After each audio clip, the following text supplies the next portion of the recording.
Gobernu guztiek suntsitzen dituzte eskubide guztiak. Eskubide laboralak eta eskubide sozialak. Enplegua, soldatak, pentsioak, aurrekontuak, aurrekontu bidegabeenak, fiskalitatea, prestazio sozialak. Demokrazia bera porrot egiten du. Aukera bakarra ematen digute. Alderdi bat aukeratzea murrizketak aplikatzeko. Zer nahi du botere ekonomikoak bere kontrolpean dena edukitzea.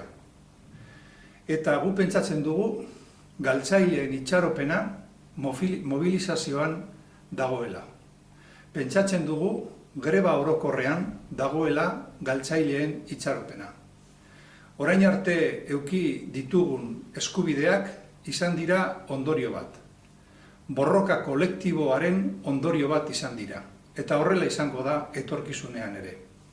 Horregatik, argi eta garbi esan behar dugu. Greba orokorrak asko balio du. Greba orokorrak baimena ematen digu plazaratzeko alde batetik jendearen nahia mobilizazioan parte hartzeko. Eta beste aldetik guk daukagun alternatiba plazaratzeko.